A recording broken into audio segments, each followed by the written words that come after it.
strong show, infinite spark. Welcome to Midnight. ഞാൻ പിയാറിന്റെ ബലത്തിലായിരിക്കും ഞാൻ ഇതെന്ന് പറയുന്നത് എനിക്ക് ഇവിടെ നിൽക്കാനുള്ള യോഗ്യതയുണ്ടെന്ന് വിശ്വാസം തോന്നിയിട്ടുണ്ട്. അതോ ഞാൻ പിയാറിന്റെ ബലത്തിൽ ആണ് ഇത്രയും ദിവസം നിന്നെന്ന് വിശ്വാസം തോന്നിയിട്ടുണ്ടോ? അതൊന്നും എനിക്കൊന്നും അറിയണം.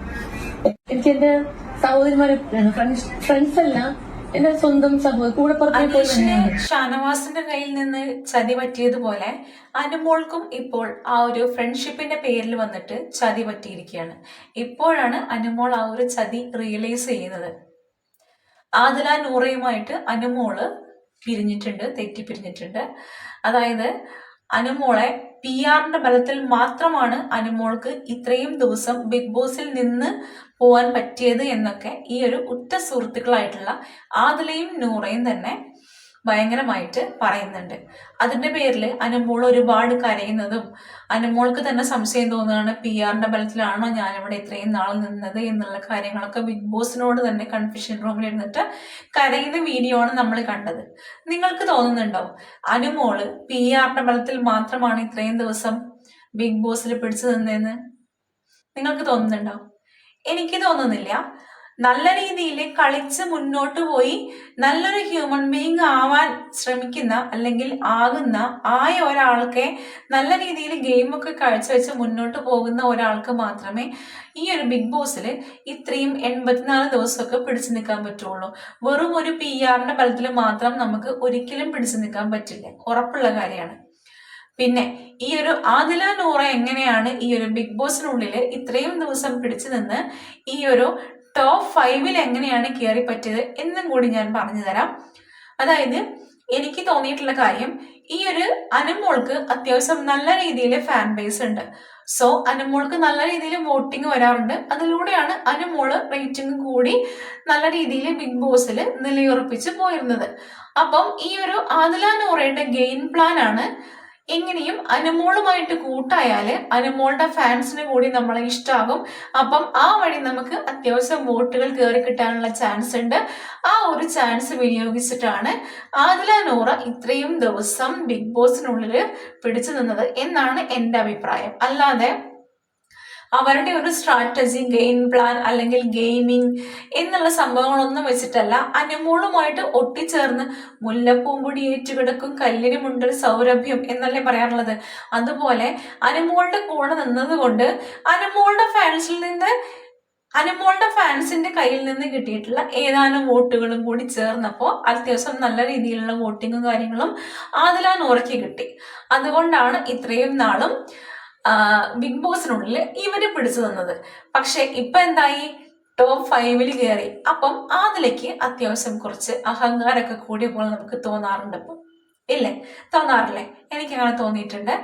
അപ്പം ഇപ്പൊ എന്തായാലും ടോപ്പ് 5-ൽ എത്തിയല്ലോ, ഇനി അങ്ങോട്ട് ഞങ്ങൾ മുന്നോട്ട് പോകും എന്നുള്ള ഒരു അഹങ്കാരം തലയ്ക്ക് പിടിച്ച പോലെ ആദില പ്രവർത്തിക്കുന്നതായിട്ട് എനിക്ക് തോന്നിയിട്ടുണ്ട്.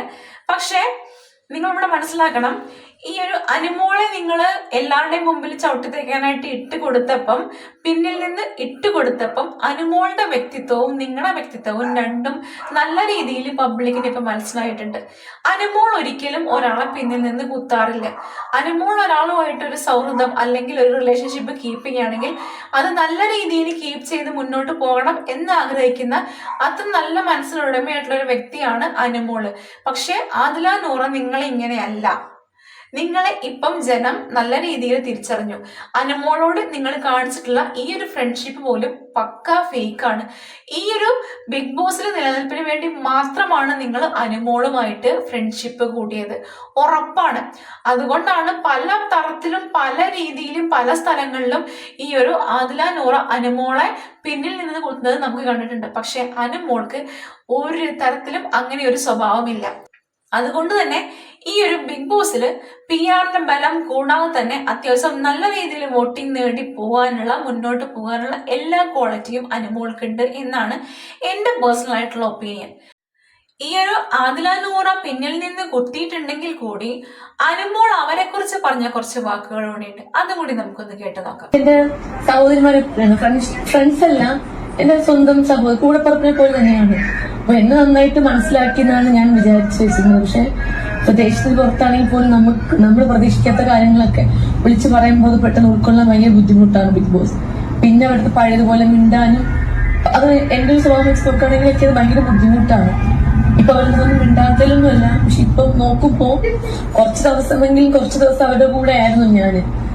പെട്ടെന്ന് നോക്കുമ്പോ എന്നെ എന്താ പറയണ്ട, എന്നെ മാറ്റി നിർത്തി കുറ്റപ്പെടുത്തുകയും അല്ലെങ്കിൽ അവര് കുറ്റപ്പെടുത്തിക്കൊണ്ടിരുന്നവരടുത്ത് അത് നല്ലതാണ്, മിണ്ടുന്നത് നല്ലതാണ്, എല്ലാരും ഒരുപോലെ കാണണം. പക്ഷെ പെട്ടെന്ന് എന്തോ യെസ്, ഇതാണ് അനുമോളുടെ ക്വാളിറ്റി. അതായത് ഇതൊരു ഫ്രണ്ട്ഷിപ്പ് മാത്രമായിരുന്നില്ല അനുമോൾക്ക്. അവരെ സ്വന്തം സഹോദരിമാരെ പോലെ കണ്ട് അനുമോള് സ്നേഹിച്ചു. അങ്ങനെയാണ് അനുമോള് ആ ഒരു റിലേഷൻഷിപ്പ് മുന്നോട്ട് കൊണ്ടുപോയിരുന്നത്. പക്ഷേ ആ ഒരു അനുമോളുടെ പക്ക ആ ഒരു ഫേമസ്, അതായത് അനുമോൾ ഈ ഒരു സിനി ഫീൽഡിൽ നിൽക്കുന്നത് കൊണ്ട് തന്നെ അത്യാവശ്യം ഫേമസ് ആയിട്ടുള്ള ആളാണ്. ആ ഒരു ഫേമസ് യൂട്ടിലൈസ് ചെയ്യാൻ വേണ്ടിയിട്ട് മാത്രം കൂടിയിട്ടുള്ള ആൾക്കാരാണ് ഈ ഒരു ആദില നൂറ. ഇപ്പൊ അവർക്ക് ഏതാണ്ട് ഒരു ഡൗട്ട് വന്നിട്ടുണ്ട്, ഞങ്ങൾ ഈ കാണിച്ച പരിപാടി തെറ്റായി പോയി, അനുമോളുടെ ഫാൻസ് നേരെ തിരിയോ എന്നുള്ള കാര്യം. തിരിയോ എന്നുള്ളതല്ല, തിരിഞ്ഞു കഴിഞ്ഞു. നിങ്ങളുടെ ഫേസ്, ആദില നൂറയുടെ ഫേസ് എന്താണ്, അനുമോളോട് കാണിച്ച ഈ റിലേഷൻഷിപ്പ് എന്തിന്റെ ബേസിലാണെന്നുള്ളത് നല്ല രീതിയിൽ പബ്ലിക്കിന് മനസ്സിലായിട്ടുണ്ട്. അനുമോൾക്കുള്ള ഈ ഒരു ഫാൻസിന്റെ സപ്പോർട്ട് നിങ്ങൾക്കും കൂടി കിട്ടണം എന്ന് വിചാരിച്ചിട്ട് മാത്രമാണ് നിങ്ങൾ അനുമോളുടെ കൂടെ ഇത്രയും നാള് ഫ്രണ്ട്ഷിപ്പ് കൂടിയിട്ടുണ്ടായിരുന്നത്. പക്ഷെ അനുമോൾ അങ്ങനെയല്ലായിരുന്നു. നല്ല രീതിയിൽ നല്ല ട്രൂ ആയിട്ട് എന്താ പറയാ, ഒരു സഹോദരിമാരെ പോലെ കണ്ടു എന്നാണ് പറയണത്. ഈ ഒരു മനസ്സിന്റെ ക്വാളിറ്റി മാത്രം മതി നിങ്ങൾക്ക് അനുമോൾക്ക് ഇവിടെ ബിഗ് ബോസിൽ നിന്ന് പോകാനായിട്ട്. ഇപ്പൊ എന്തായാലും അനുമോൾക്ക് മനസ്സിലായിട്ടുണ്ട് ആദില നൂറ എന്താണ്, എങ്ങനെയാണ്, എന്തിനു വേണ്ടിയിട്ടാണ് തന്റെ അടുത്തേക്ക് വന്നത് എന്നുള്ളത് അനുമോൾക്ക് നല്ല രീതിയിൽ ക്ലിയർ ആയിട്ടുണ്ട്. ഇപ്പം ഇനി എന്തായാലും അനുമോള് ഈ ഒരു ആദില നൂറേനെ അക്സെപ്റ്റ് ചെയ്യാൻ ഒരിക്കലും വഴിയില്ല. പക്ഷെ ആദില ഇനിയും അനുമോളുടെ അടുത്തേക്ക് കൂട്ടുകൂടാനായിട്ട് വീണ്ടും വീണ്ടും ചെല്ലുന്നുണ്ട്. പക്ഷെ അനുമോൾക്ക് മനസ്സിലായിട്ടുണ്ട് ഇവരുടെ ക്യാരക്ടർ എന്താന്നുള്ളത്, തന്നെ ഉപയോഗിക്കുമായിരുന്നു എന്നുള്ള കാര്യം നല്ല രീതിയിൽ അനുമോൾക്ക് മനസ്സിലായിട്ടുണ്ട്. അതുകൊണ്ട് തന്നെ അനുമോൾ ഇപ്പം ഒഴിഞ്ഞു മാറുകയാണ്. അതിന്റെ പേരിലാണ് ഇപ്പം അനുമോൾ ഈ ഒരു കരയുന്നതും ചോദിക്കുന്നതും എല്ലാ കാര്യങ്ങളും. അപ്പൊ എന്തായാലും അനുമോൾ ഇപ്പം അത്യാവശ്യം കൂടി നിൽക്കുന്നത് അനീഷിനോടാണ്. എന്തായാലും അനീഷും അനുമോളും നല്ല സ്ട്രോങ് ആയിട്ടുള്ള പാർട്ടിസിപ്പൻസ് ആണ്. കാരണം ഇവർക്ക് നല്ല രീതിയിൽ ഫാൻ ബേസ് ഉണ്ട്, നല്ല രീതിയിൽ വോട്ടിംഗ് കിട്ടി മുന്നോട്ട് പോകുന്ന മത്സരാർത്ഥികളാണ്. അപ്പം എന്തായാലും അങ്ങനെ തന്നെ പോട്ടെ. പക്ക ഫേക്ക് ആയിട്ടുള്ള രണ്ട് മുഖംമൂടികളാണ് ഈ ഒരു ബിഗ് ബോസിൽ ഇപ്പം അഴിഞ്ഞു വീണത്. ഒന്ന് ഷാനവാസിന്റെ, ഒന്ന് ആദില നൂറയുടെ. മേ ബി എനിക്ക് തോന്നുന്നു ഈ ഒരു ഷാനവാസും ആദില നൂറയും തമ്മിൽ നല്ല രീതിയിൽ ബന്ധമുണ്ടായിരുന്നു. അപ്പം അവർക്ക് ആ ഒരു ഗെയിം പ്ലാൻ ഈ ഒരു ഷാനവാസ് പറഞ്ഞു കൊടുത്തതാണോ എന്ന് എനിക്കൊരു സംശയമുണ്ട്. അതായത് നിങ്ങൾ അനുമോളോട് കൂട്ടുകൂടുക, അപ്പം അനുമോളുടെ ഫാൻസ് നിങ്ങൾക്കും കൂടി വോട്ട് ചെയ്യും, അങ്ങനെ നിങ്ങൾക്ക് വോട്ടിംഗ് കൂട്ടിയെടുക്കാൻ പറ്റും. അതുപോലെ അനീഷിന് നല്ല വോട്ടിംഗ് ഉണ്ട്, അപ്പം അനീഷിന്റെ ഫാൻസ് ഷാനവാസിനും കൂടി വോട്ട് ചെയ്യും എന്നുള്ള രീതിയിൽ രണ്ടുപേരും അങ്ങോട്ടും ഇങ്ങോട്ടും ഗെയിം തന്ത്രം മെനഞ്ഞെടുത്തതാണോ എന്നുള്ളത് എനിക്കിപ്പോ തോന്നുന്നുണ്ട്, അങ്ങനെ ചെയ്തതാണെന്ന് തോന്നുന്നു. പക്ഷെ എന്തായാലും ഇപ്പം അനീഷിനും മനസ്സിലായിട്ടുണ്ട് ഫേക്ക് ആയിട്ടുള്ള ഷാനവാസ് എന്താണെന്നുള്ളത്, അനുമോൾക്ക് മനസ്സിലായിട്ടുണ്ട് ഫേക്ക് ആയിട്ടുള്ള ആദില നൂറ എന്താണെന്നുള്ളത്. അപ്പം എന്തായാലും നല്ല രീതിയിൽ ഗെയിം മുന്നോട്ട് പോകട്ടെ, ബിഗ് ബോസ് മുന്നോട്ട് പോകട്ടെ. എന്നാലും നമുക്ക് കാത്തിരുന്ന് തന്നെ കാണാം. ഏതായാലും ബിഗ് ബോസ് ഇപ്പൊ ചൂട് പിടിച്ച് ഇത് അവസാനിക്കാൻ പോകുന്നതിന്റെ ചൂട് പിടുത്തത്തിലാണ്. എല്ലാവരും ഉറ്റുനോക്കുന്നത് ആരാണ് വിന്നറാകുക എന്നുള്ളതാണ്. ഞാനും അതിനുവേണ്ടി കാത്തിരിക്കുകയാണ്. അപ്പം എന്തായാലും എന്റെ ചാനലിലെ വീഡിയോസ് ഒക്കെ ഇഷ്ടപ്പെടുന്ന ആൾക്കാരാണെങ്കിൽ എന്റെ ചാനൽ ഒന്ന് കയറി നോക്കിയിട്ട് സബ്സ്ക്രൈബ് ചെയ്യാനും സപ്പോർട്ട് ചെയ്യാനും മറക്കരുത്. അപ്പം എന്തായാലും പുതിയൊരു വീഡിയോ ഇട്ട് കാണുന്നവരേക്കും ബൈ.